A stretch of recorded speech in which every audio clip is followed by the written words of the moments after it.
Hey everybody, Crow back again. We're going to be looking at another Evercade cartridge. This time we're looking at cartridge number 9, which is the Piko Interactive Collection 1. And if you don't know what the Evercade is, it is this handheld device right here. If you want to see my initial impressions on this when I got it, the pickups and unboxing video, there's going to be a link to that in the description below.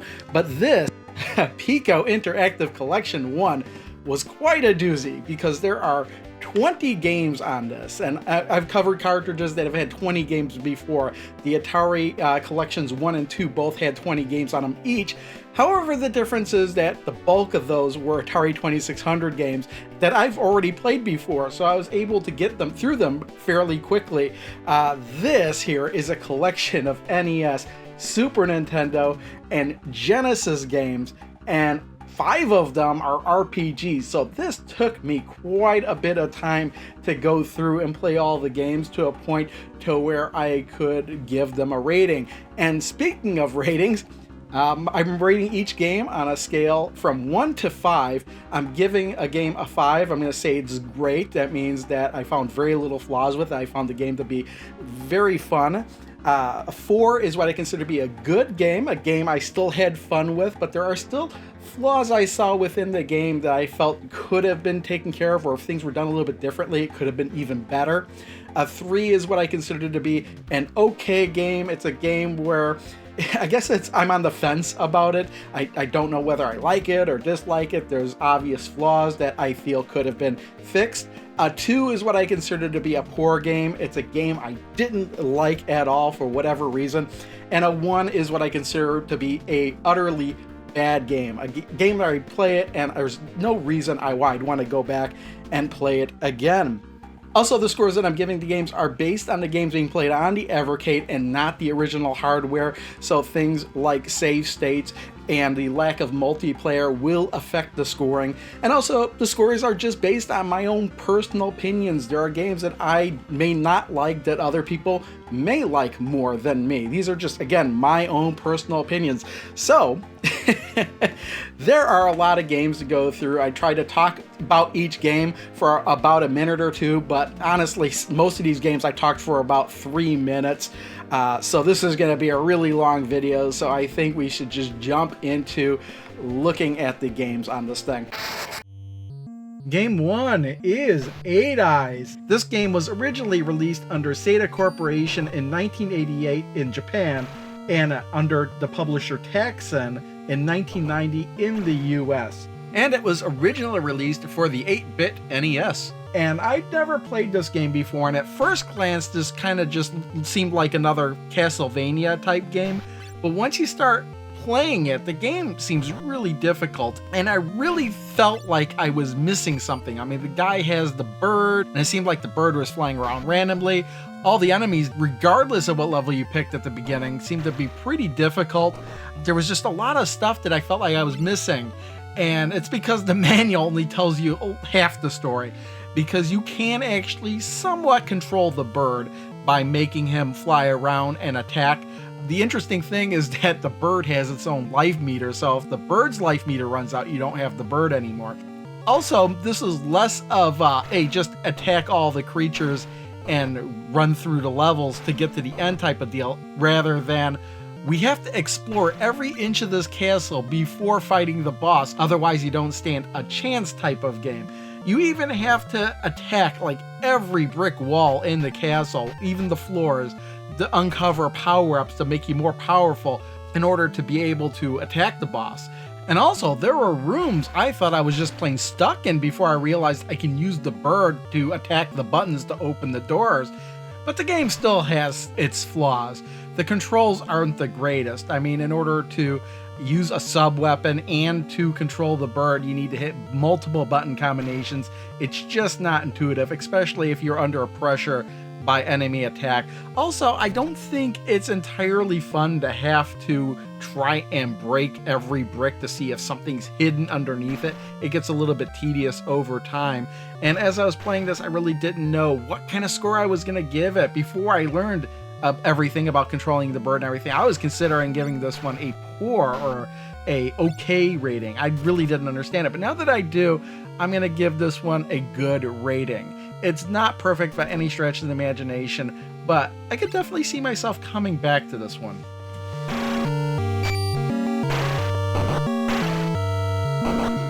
Game 2 is Brave Battle Saga: Legend of the Magic Warrior. And this was originally released for the Taiwanese market for the Sega Genesis back in 1996. And Piko, I think Piko had it translated and re-released it for English-speaking audience around 2018, I think. This is available on other platforms, and I think you might even be able to get a physical cartridge of this for the Sega Genesis. But this is an RPG, and it's always tough to be able to talk about an RPG without playing a good chunk of the game, and I think I put about 10 hours into this game. And this is a really straightforward RPG. Your character starts out as someone who's been exiled from their village for falsely being accused of murdering somebody, and then you pop from town to town and you do collect a couple other people. I think you can collect 4 people, though to the point that I stopped, I only had 3 in my party. But the nice thing is that there are no random encounters. Rather, you could see creatures moving around on the screen. You could try to avoid them if you can, but if you bump into them, bam, that's your battle. Battles are pretty straightforward. You have your standard attacks and defend and magic points and hit points, standard turn-based RPG stuff. The combat itself uses the active battle time system, where you have to wait for the meter to fill up before you can attack. However, I feel the system can put you at a disadvantage, but you can turn that off in the menus if you'd like. Another interesting thing is that the game allows you to save practically anywhere you want. If you could get to your menu, you can save, so you don't have to look for checkpoints or save points or tents or anything like that. So that's a big positive. Although with the Evercade, you could pretty much save state anywhere you wanted anyway. I kind of wanted to give this game a 5, say it's a great game, but there are a couple things that hinder me and prevent me from doing that. First of all, there's no such thing as item management. You can't rearrange things in your inventory. During battles, when you're trying to use an item, there's no description of what item does what, and the same thing goes for spells. You just are kind of forced to remember exactly what does what, because if you use the wrong item at the wrong time, you'll just wind up wasting it. Also, some of the difficulty spikes in areas can be overwhelming at times, especially when you're doing just fine and then you encounter a boss and it takes you a few tries to beat that boss. In fact, I stopped playing when I encountered this one boss and I kept trying again and again and again, trying different strategies, and I just kind of got frustrating. I didn't know if I really needed to grind to level up more or what I was missing, but getting frustrated is never a good thing for a game. And that and some of the other issues I had with the game itself are why I can't give this a 5. I've got to give this a 4. I'd say it's a good game. I'll definitely come back to it one day, I think, but for right now, I think I got to take a break from it.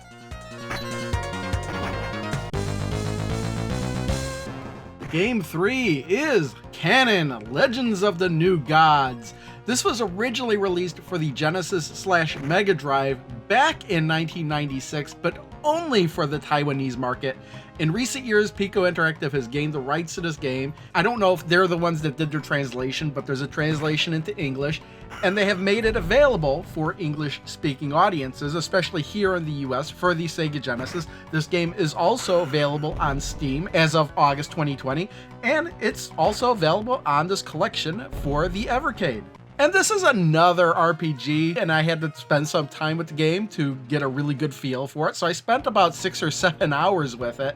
This is more of a game where the story plays out on its own, but then when you get into the fights, you set up what items you want each character to have, what characters you want involved in the battle, and then it's a more of a grid-based thing, wherein on every character's turn, you move them to whatever spot you want them to move to, and then whatever action you want them to take. Every fight has a win criteria and a lose criteria. Now, this game does have a minor flaw here or there. I kind of wish that it was a little bit more noticeable when a character was running low on health. And the other thing is more of a graphical glitch. I noticed that during the story segments of the game, characters would disappear and there'd be garbled graphics sometimes on the screen. And I think that's just a side effect of this game being translated into English, although I can't be sure about that. That's just my guess. The thing I really liked about this game is that if you lose the scenario and you have to replay it, your characters get to keep all the experience that they've earned during that last battle. Every action you take during a battle earns the character's experience. And if you happen to die and lose a scenario, you can start the scenario up again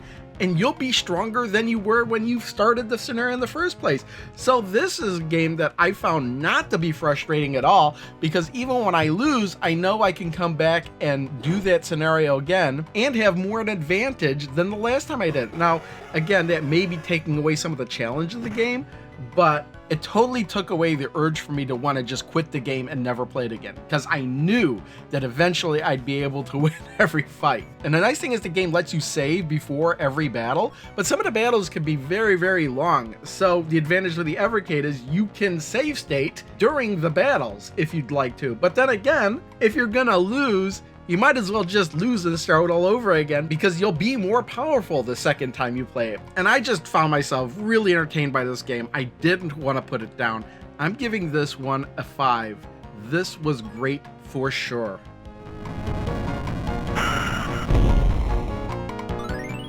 Game 4 is Drakkhen. This version of the game was originally released on the Super Nintendo back in 1991. And this is another RPG in this Piko Interactive Collection, except this one was already in English and previously released in the United States. And I've known about this game for some time, although I've avoided playing it because I really hadn't heard good things about this game. But I jumped into this game and I was immediately lost. You do have to bone up on the instructions and what to do and where's what and where's this thing, and you have to manually do everything in the game. But the very unique thing about this game for the time is that when you're in the overworld, you have this 3D perspective and you could turn around and walk and everything. But then when something happens, like you get a random encounter, all 4 of your characters jump out on the screen, and then you have very little control over them. You could kind of tell them, yeah, attack or defend or whatnot, but basically all you get to do is see your characters and the monster randomly wander around the screen, and you kind of hope, hey, hopefully that guy will go over to the monster and hit him with your sword. You basically have very little control, and that's the main thing I find frustrating about this game. Also, some of the clues about what you're supposed to do are very cryptic. I had to use a walkthrough, and even then I only played for about an hour with the walkthrough before I realized I do not want to continue with this game any further, especially since one of my characters died very early on, and I just feel like I had no control over that, and I didn't know if there was any way at all to bring that character back, because every time I looked at the status screen, that character was just dead. Not to mention that it is kind of goofy that you could just walk your characters into water and drown them all and game over. It's funny, but at the same time, should that even really be possible?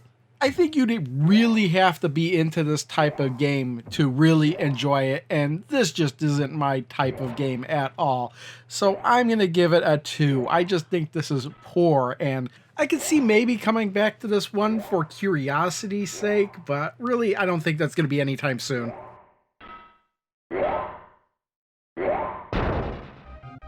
Game 5 is Dragon View, originally released for the Super Nintendo in 1994. This could almost be considered to be a sequel or pseudo-sequel to the previous game, Drakkhen, because in Japan, this game was known as Super Drakkhen. But there's only 2 things that these games really have in common, and one is that they're both RPGs, and the second is that the overworld is still a 3D area. However, everything else is completely different, and that is for the best. For starters, this game is more of an action RPG in that when you do encounter enemies, you have to fight them like a side-scrolling slash 'em up, and that improves the game immensely. Also, a lot of the RPG elements are kind of toned down a bit. There's not so much for you to worry about other than, oh, what weapon do I equip or what item do I put on my hotkey button so I can use them. But I really got into this game. I played it for 2 or 3 hours easily, and this game really does feel like an adventure. The plotline is very easy, to follow. Just talking to people will give you hints about where to go to find things or what you need to do next. And on top of that, the encounters in the overworld are no longer random. You could clearly see where enemies are by these little puffs of clouds that are kind of floating in the area. So it's up to you whether or not you want to engage them or not. But usually it's always worth it to try and get some extra experience or money. But yeah, whenever you're in a town or in a dungeon, you basically have full control of your character to walk around, talk to people, or fight enemies. And I found very little to be frustrating about this game whatsoever. Yeah, there may have been a boss or two that took me a while to defeat, but you could always go back and level up or do what I did and just save state right before the boss room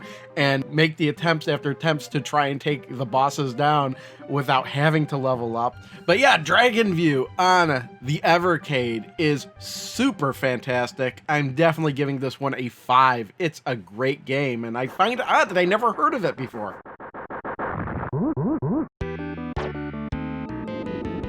Game 6 is Dorke and Ymp. Now, this was originally being worked on in the 90s by a Swedish company for the Super Nintendo. However, once the game didn't get a publisher, the game just went unreleased until Piko Interactive picked up the game around 2014.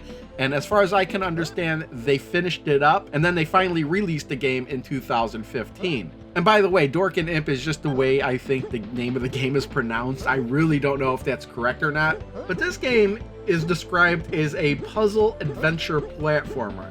But this game, I feel, leans more into the platformer area than anywhere else. The whole puzzle element comes from the fact that you need to unlock a door in order to exit the level to move on to the next level. In order to unlock the door, you need to find a big key. Now, the big key may be hiding in a chest or behind some rocks or something that you'll need another key for, or perhaps some bombs. And that's where the whole puzzle element comes in. And scattered throughout the levels are coins, and sometimes there's a shop where you could just buy what you need. There's also a bunch of creatures running around, but you can fight back. You are actually controlling both characters at the same time. Dorke is the character you control that's running, and the Imp creature is the one that does the attacks and can also lift up and grab Dorke and float him up just a little bit higher. Now, for a platformer, the controls are pretty wonky. I could go into great detail about all the issues that I had, but there's a lot of them. For example, run being a separate button than attack, so trying to contort your hands to being able to run and jump, which is something you have to do in the game quite a bit, can be pretty difficult. Also, the fact that the Imp character, when he fires his projectile, it does it based on the direction he's facing and not you. So you have to get used to the fact that you have to pay attention to where he's facing, because if you fire and you miss, you have to wait for that projectile to disappear before you can fire again. Also, throwing bombs can be a chore, and these controls just take a bit of getting used to, and you can't let it frustrate you. But the good thing is that because this isn't an action-heavy platformer game, you can allow yourself the time to get used to these controls, but they could be better. The Evercade itself also helped save this game just by having save states, because there's a lot of instances where I would have taken a blind leap of faith or lost an item and would have been frustrated, but luckily by using save states, it removes a lot of that frustration. So if this was on original hardware, I'd probably give this a 3, but because of the save states the Evercade has, it kind of saves it a bit, and I'm going to give this one a 4. I'm going to say it's good.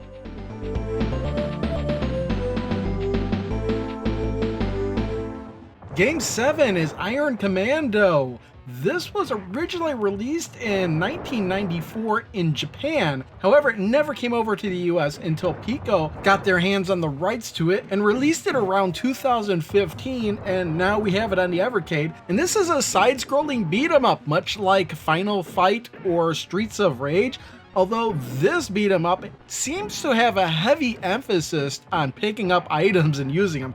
I swear every single enemy in this game drops something, even if it doesn't make any sense. Hell, even the dogs will drop knives and guns for you to pick up. And I feel this game is really solid. It's pretty fast paced. You can punch, jump, kick and even pick up guys and punch them up in the air. And then you could use grenades. What I particularly like is when you're holding a weapon like a gun or even a knife, there's an indicator up at the top of the screen that shows how many hits you have left with that item before you lose it. So that's a pretty nice thing to see at a glance. And the downside, there's only 2 characters to choose from, and they both do exactly the same thing. Also, when I first started playing this, I played on medium and I couldn't get past the 2nd level. So I went back and played on easy, and I really didn't notice any change in difficulty at all. So I don't know, maybe it's just me, maybe I'm just terrible at these types of games, but I still had a ball playing this one. That's why I'm gonna give this one a 5. I think it's great.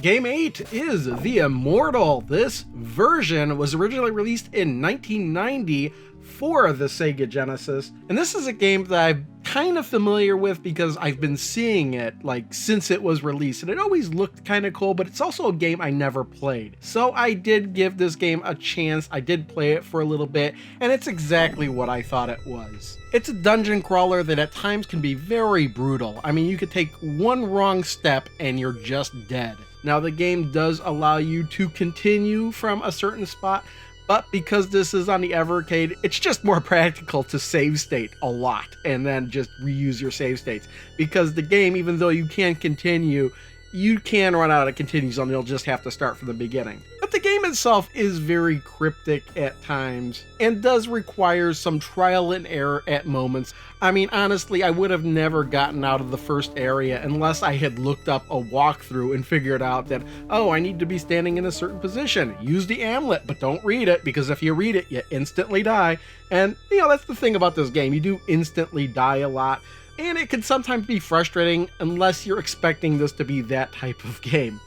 There's also some combat in the game, and I think it's the kind of thing you just have to get used to. I couldn't get used to it in about the hour that I played it. But the tough thing is rating this game, because this game comes from a certain era. It knows exactly what it wants to be. And what it wants to be isn't something I find particularly fun. And I was kind of stuck on giving this a grade of either 3 or 4, whether or not I thought it was just okay or if I could just bump it up and say, hey, it's good, I kind of like this.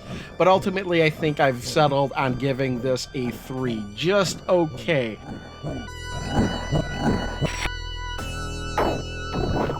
Game 9 is interesting because I'm not exactly sure exactly what the name of this game is, because on the Evercade itself, it calls the game Jim Power, The Lost Dimensions. However, when the game itself boots up, it just says Jim Power, and then the title screen comes up and it says Jim Power, The Lost Dimension in 3D.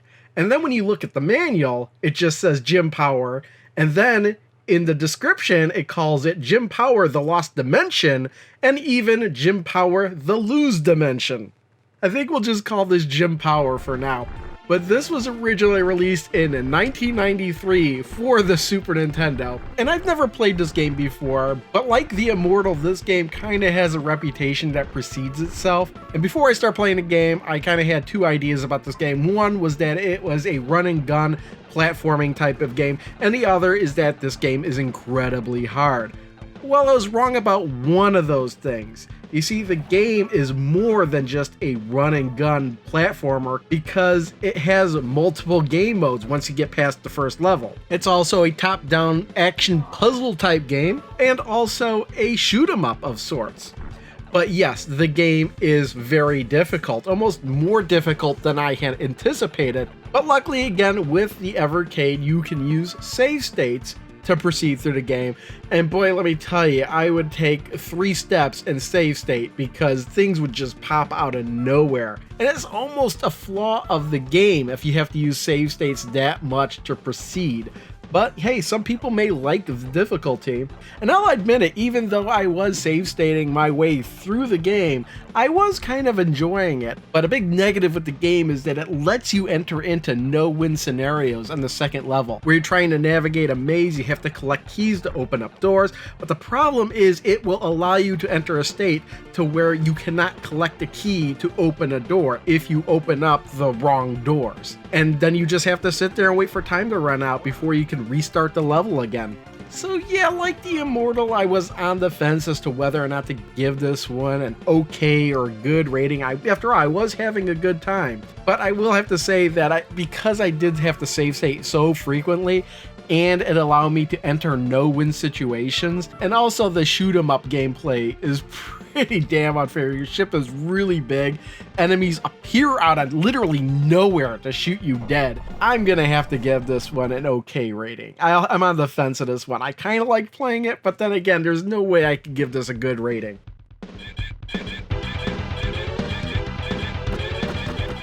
Game 10 is Magic Girl. This was originally released for the Sega Mega Drive way back in 1993 for the Asian market, but wasn't released in the US until 2015 by Super Fighter Team, apparently. And now we have it here on the Evercade.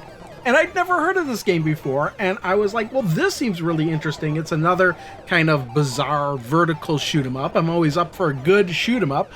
But unfortunately, this game isn't that good. In fact, when I booted it up, I wasn't sure if I was looking at a Genesis game or an NES game, because the graphics really threw me off. Sometimes it looks like this is something that could be on the NES. But you know what? Graphics aren't everything. And then I did play it for a bit. One thing I like about the game is that it's not one hit and you're instantly dead. Instead, you have a life meter. But man, you will need it for this game because there are enemies and bullets all over the place. But yeah, the life meter is very generous. You could take a whole bunch of hits and still not die, which is very cool. And then when you do die, you are instantly thrown right back into the game. The only time you would have to replay a level is if you lose all your lives and you're forced to continue. But man, I think that's all the positivity I could give this game. As I mentioned before, the graphics for the Mega Drive / Genesis aren't that great. The sounds and the music are pretty terrible in this game. I think the sound levels aren't right at all. I don't know why I need to hear the terrible background music and the shooting of my own ship above everything else. The explosions of the ships you're blowing up are very faint in the background. Oh, and the background music, especially in Stage 3, was really grating on me because it seemed like it was repeating every 15 seconds. But you know what? The worst thing about this game is how choppy everything is. Nothing plays smoothly in this game, especially the enemies. They're kind of moving around as if the game is being played at 15 frames a second while you're moving at 30 frames a second.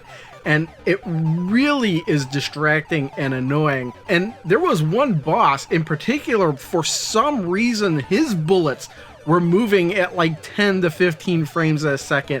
I think after playing this for only about 3 minutes, I knew what I was gonna give this game, but I played on for another 30 minutes and I definitely didn't change my mind. I'm giving this a 2. This is a pretty poor game.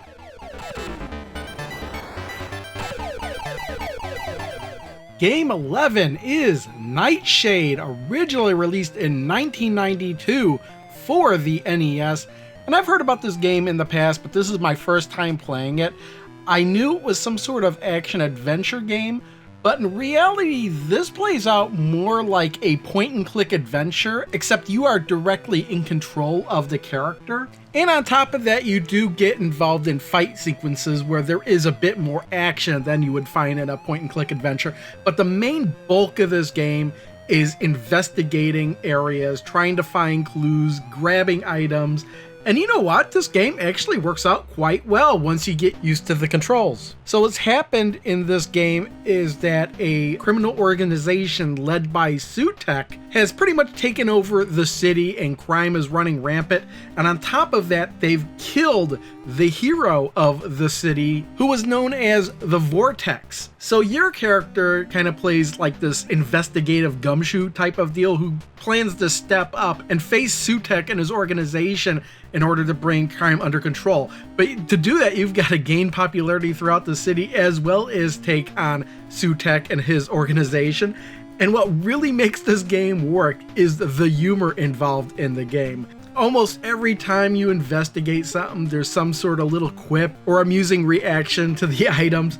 Certain scenarios are pretty goofy, like when you take a dinosaur bone from the museum and the whole dinosaur collapses and the curator gets mad and runs away, and you try to put it back together, forming a completely different dinosaur, and the curator comes back and praises you for the job you've done. It's goofy stuff like that that makes this game fantastic. Now, the game's not perfect by all means. It does have the same trappings as point and click adventures do, wherein it could take you forever to find the right item to go with the right situation in order to proceed throughout the game, or maybe you just keep going in the wrong spot or you're not finding the right thing. But to be honest, that's actually part of the gameplay. And when you do die, the game actually gives you an opportunity to come back by trying to avoid the death trap that Sutek has laid out for you. So other than the fact that I might actually need a walkthrough to get me through the game, I think this game is pretty amusing, and I think it's the humor of the game that elevates this to a great game. I gotta give this a 5.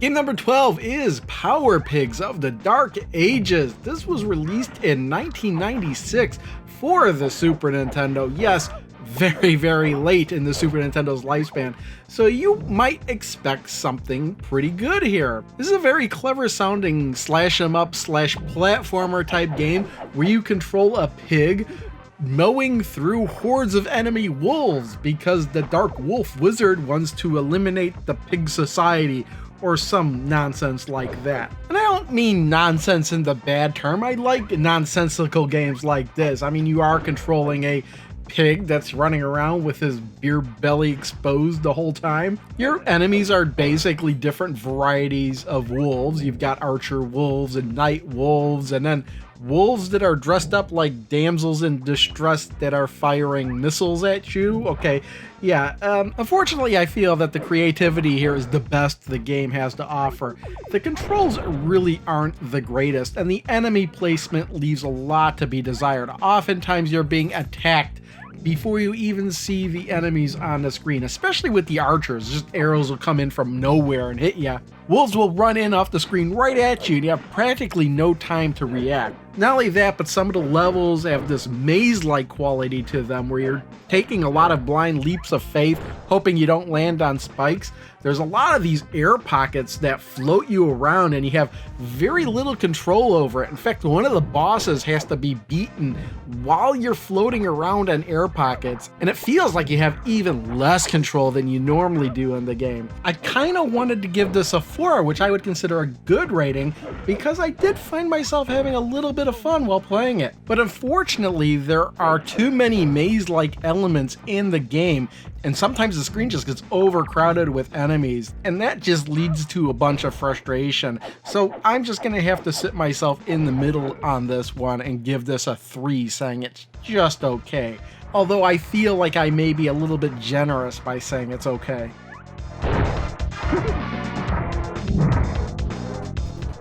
Game 13 is Power Punch 2, originally released in 1992 for the NES. And I feel like many of us know the story behind this game, how there is really no Power Punch 1, how the 2 is in reference, how this is supposed to be a sequel to Mike Tyson's Punch-Out. However, due to circumstances I won't get into here, they had to change it to not reflect Mike Tyson. Henceforth, we get to control Mark Tyler in a premise in which nobody on Earth can beat him, so he's out to box aliens from outer space. And this is a game where if you've played it, you know it's disappointing, because this is supposed to be a follow-up to Mike Tyson's Punch-Out, which was a fantastic game. However, this game tries to follow in its footsteps and yet seems to get everything wrong. I mean, this game simply lacks the style, rhythm, and fun of the original. One of the frustrating things I have about this game is when you start to play it, you're given the opportunity to do a training session before you actually fight with the boxers. But you need to do well in the training session in order to earn the stats, in order to defeat the boxers easily. The problem is that I kind of suck at the training stage. I mean, You have to hit the trainer's pads as they flash, and it's not too bad to start out with, but I find that the longer it goes, the quicker it gets. And hey, maybe my reflexes aren't what they used to be, but because I really can't get a good score in the workout, my stats just really suck for the matches. And even the first guy takes forever for me to knock out, and it gets frustrating. On top of that, your opponents don't really have much in the way of animations. They don't really do a good job of signaling what they're going to do. It's just, one frame they're doing nothing, and then the next frame they're hitting you. I mean, I played this game for 40 minutes to an hour, and I could beat the first guy. I get to the second guy, he beats me, and it sends me back to the first guy, which made me think that, hey, maybe I'm actually earning stats while I'm boxing, and it's just not showing me those results. But if the game is giving me stat boosts as I'm playing, it's just not that incremental to notice. And I find this game just really frustrating to play, so I'm going to give this a 2. I'm going to say this is poor.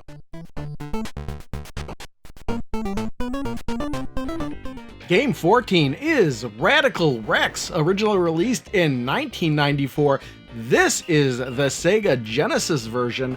And you know what? This is a game I've played before. In fact, I've made a video of this game on my channel in the past, way back in 2010. And it was a game I made a 10-minute video on, and I really didn't know how to play it, didn't know how to take it. If you were to look at the cover of this game or the screenshots of the game, you would think, hey, this is a game where the dinosaur rides the skateboard. But that is such a minor detail of the game. So when I jumped into this now, I started playing it, and I ran into the same problem. What the hell do I do? How do I defeat the enemies? What's going on? I actually had to look up a video on YouTube to figure out how to defeat enemies in the game. It turns out you're supposed to use your fire breath until the enemies become stunned, and then you could kick them, and that's how you defeat the enemies. It's just that when you start playing the game, your fire attack is so weak it takes a long time to work. But as you play through the levels, you uncover more fire power-ups, and that allows you to stun the creatures sooner. So once you learn that, this actually becomes a pretty fun game. Again, as long as you keep your expectations of a skateboarding dinosaur down low, because as soon as you hit that skateboard, as soon as you hit a wall, boom, that skateboard's gone. And also, you may get stuck to where you need to ditch the skateboard in order to make a jump to proceed anyway. But this game also does incentivize you to search throughout the levels and explore, because you can find these icons that'll help you roar, or even power-ups that will increase your firepower so you can dispatch of the enemies quicker. So yeah, I started having a really good time with this game. It's by no means perfect, but I'm gonna give this a 4. I think it's pretty good.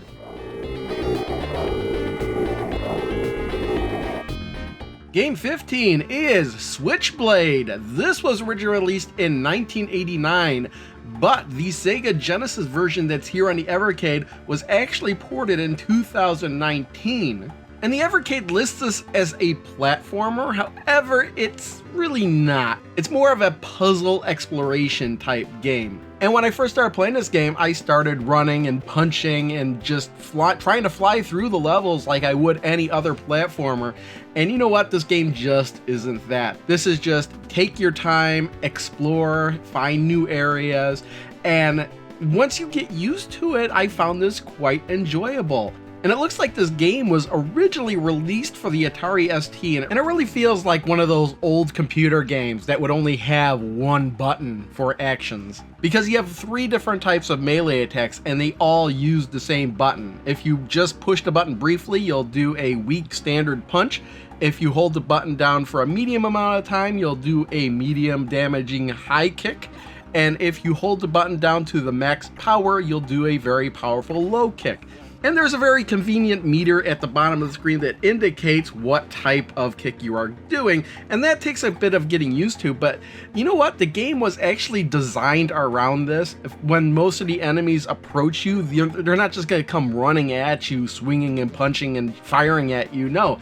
They take their time, they walk up to you, you have some time to charge your attack, and you can attack. I mean, it really does take some getting used to. And honestly, I kind of wish they had changed it for this Genesis port, where you could at least, push up and attack for a high kick, or down and attack for a low kick.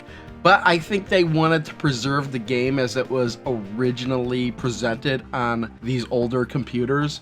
way back in 1989, and I could kind of see why they'd want to do that. It just really takes some time getting used to. But once I got into it, I found myself having fun exploring the different areas. And oh yeah, the soundtrack in this game is utterly fantastic. It got stuck in my head, and it's a good thing because it's a really catchy tune. However, I feel it's not the greatest game, but I definitely think this is good once you get used to it. So I'm giving this a 4.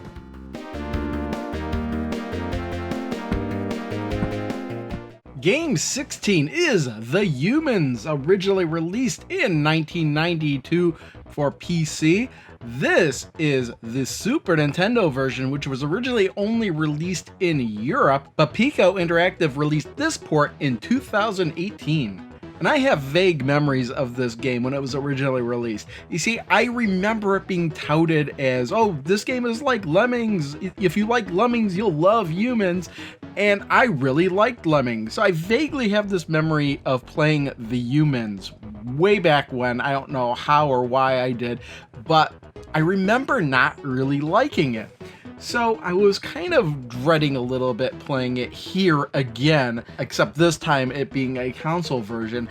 And yeah, it's the kind of game that really takes getting used to. It's the kind of game where a bunch of humans are allotted to you on a map, and you have to figure out how to work your way to the goal. Now, a human not holding anything could basically just pick up things or be used as a rung in a human ladder in order to actually gain items. But then if a human picks up an item, like a spear, he's granted more abilities like the item to throw the spear or use it as a vault to jump over gaps. And that's pretty much how the game proceeds.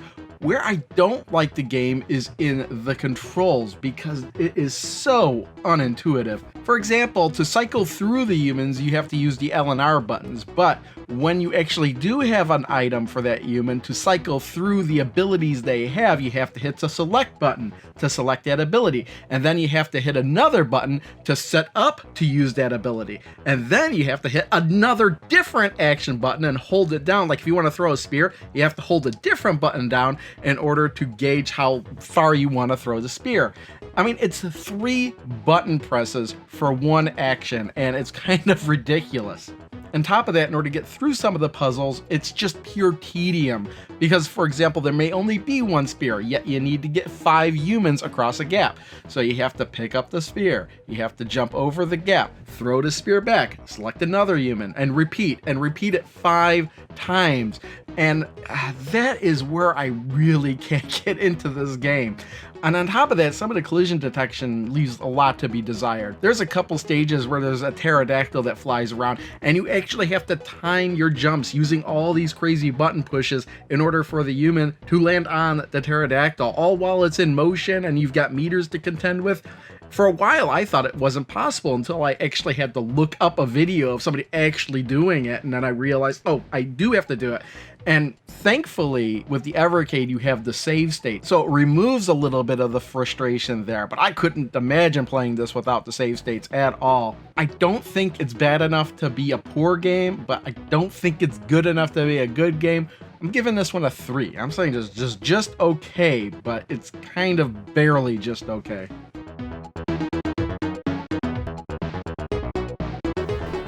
Game 17 is Tinhead. This was originally released in 1993 for the Sega Genesis. When I looked this game up, it turned out that Piko Interactive had done a port of this game for the Super Nintendo, which hadn't been done before, and they did that in 2019. So of course the game on the Evercade is the Genesis version, which took me by surprise. Usually it's the version of the game that hadn't been released before, but here we're getting the Genesis version, and I'm not going to complain because this game was pretty fun. It's a run and gun action platformer. You play this robot named Tinhead, I suppose, who's after this intergalactic goblin called a Grimsquidge, who has stolen all the stars from the sky. So basically the levels play out where you run and gun your way through, collect the stars that you need to activate the exit, and then exit to the next level. It's as simple as that. The thing I really liked about this game is the fact that your character Tinhead, when he shoots his bullets, they can bounce off the walls and everything. Now, at first you're limited as to the number of shots you can have on screen at one time, but you could collect power-ups. There are plenty of power-ups in the game that can allow you to have more bullets on the screen. But not only that, but Tinhead has the ability to change the trajectory of his shot, so you can either shoot straight ahead or up at an angle or just down and let the bullets bounce along the ground. And I liked running through most of the levels that way because a lot of the enemies were on the ground, and even the ones up in the air would just be taken out if I just constantly run and gun, and that saved a lot of headaches from getting hit. Although you can take up to 5 hits if you are fully charged, and there seems to be plenty of icons throughout the level that you can basically recharge your hits. So it was quite a while before I started dying quite a bit. Now, there are a couple nitpicks I have about the game. The enemies, for one, can seem to appear from out of nowhere, but that's kind of negated a little bit by the fact that if you know how to fire and where to fire, you can take them out even before they become a nuisance. But the biggest thing about this game that prevents me from giving it a great rating is Tinhead's jumping momentum, because it changes halfway through his jump and it really throws you off. You'll start your jump moving forward at a constant rate. Once you hit the apex of your jump and you start coming downward, it slows down to like half the speed, and it's really jarring. It's not something you would expect a character in a game like this to be doing, because almost every time I jump, I think I'm gonna clear an object, and then he just slows down and you wind up just landing on top of it. And if this one thing was altered or fixed to where the jumping momentum was constant, I would give this a 5, no doubt, but the way it is right now, I'm gonna give it a rating of 4. I'm just gonna say this is good. I just really wish that jumping momentum was constant.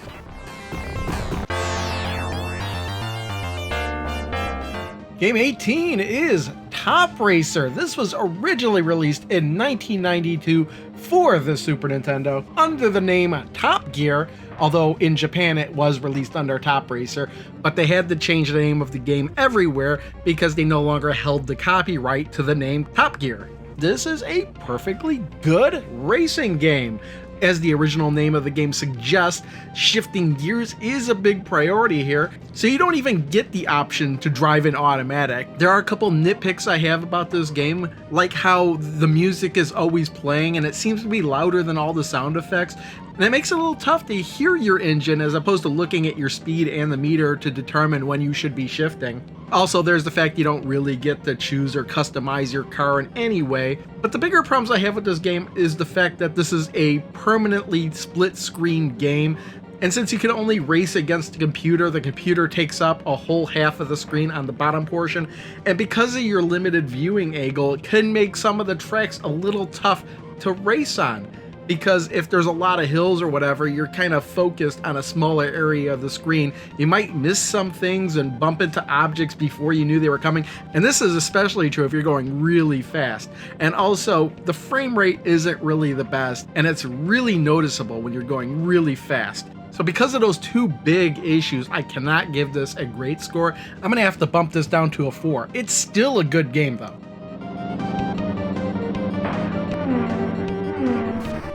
Game 19 is either called Way of the Exploding Fist or just Exploding Fist, depending on where you're looking.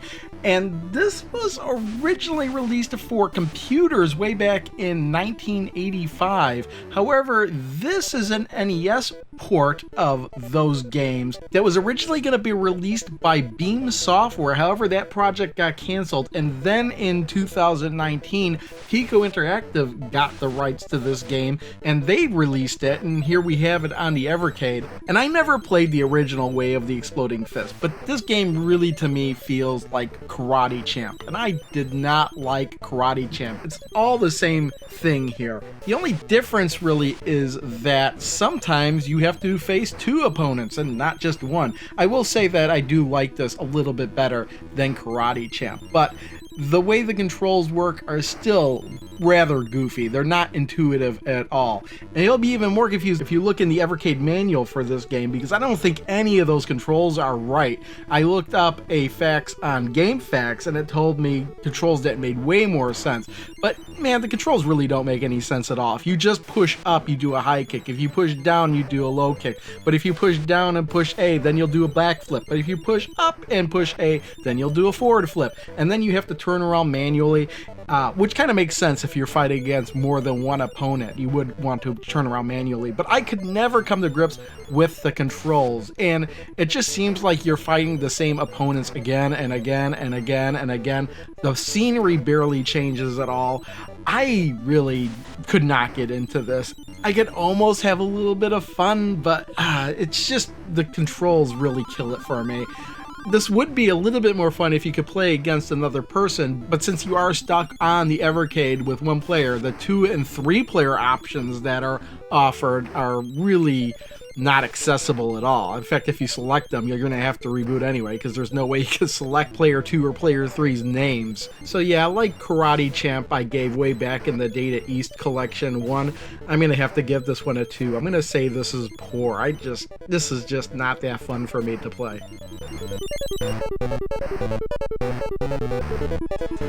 The 20th and final game on this cartridge is Water Margin, The Tale of Clouds and Winds. Now, like a couple of the other games on this cartridge, this was a game that was originally released in 1996 for the Sega Genesis, or otherwise known as the Mega Drive, but only in Asian markets. And Piko Interactive acquired the copyright for the game and localized it in 2015 in English for the US market. And this is a beat 'em up, pure and simple. You choose one of 3 characters, you run through each area and beat up all the enemies.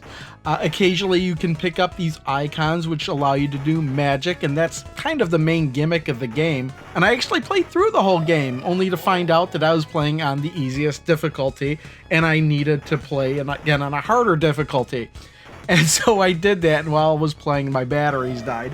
But I wound up playing for almost 2 hours, so I got a pretty good handle on this game. The game has a couple flaws that aren't initially apparent once you start playing. Notably, when you get to the later levels of the game and you start fighting a whole bunch of enemies at once, you'll soon realize it's very easy for those enemies to gang up on you, and they'll knock you to the ground, and as soon as you get up, you cannot react. They'll just knock you back down, and you could lose a whole life bar like that. Now, the good thing is that you can set the number of lives that you have per continue to 4. So you can do that, and it doesn't seem to negatively affect the game in any way. And the game seems to give you a ton of continues. And not only that, but when you die, you come back to exactly where you were, and all the enemies on the screen seem to take a little bit of damage. But the same thing also happens when you continue. So actually, to play through the game, even on the medium difficulty, isn't too difficult, I think. But the game kind of does get tedious because there isn't really much for you than to attack normally, jump attack, and a dash attack. And other than the magic, which actually gets kind of sparse, there's really not much to do, and you wind up fighting the same guys again and again and again and again. You'll be stuck on the same screen for what seems like forever, waiting for waves and waves of enemies to die down just so you can proceed a little bit. So it gets a little bit tedious that way. And sometimes the controls do seem a little wonky. Like if you're attacking one way, you can't just turn around and start attacking the other way once you see an enemy coming. You're gonna take a hit here and there, and you can see it coming from a mile away. Another flaw that's really noticeable is how a lot of the sound samples are really compressed. So you'll be hearing distorted screams and other sound effects throughout the game. But those are really just the only negatives I had. I had an overall positive experience with this game, so I'm going to give this a 4. I think this is good.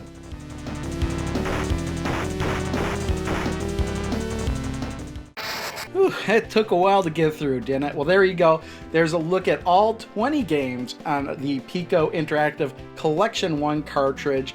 Quite a mixed bag, I feel, although no games I felt were bad. In fact, it's very rare for me to give a bad rating. The scores are kind of all over the place, but overall, 12 out of the 20 games I felt were either good or great, and then another 4 I felt were okay, and another 4 I felt were poor. So it's a mixed bag all over the place with this cartridge, but there are a lot of games, and 12 games in this cartridge that I feel are good or better is really good. Let's just say that it's really good. And if I were to average all these scores together, we're gonna give this an average of 3.6. So there you go. That's a look at Piko Interactive Collection 1. The next cartridge is the 10th and actually the last cartridge that was initially released with the Evercade. I think it was back in March it was released, and that's going to be the Technos Collection 1. So if you like beat 'em ups, that might be one to look at. Other than that, let's just end this video. I have no idea how long it's gone on for. I'll find out editing. It's going to be a long one. But I'm sure if you already know that if you already watched through the whole thing. So let's just shut up, end it here, and I'll see you next time. Bye.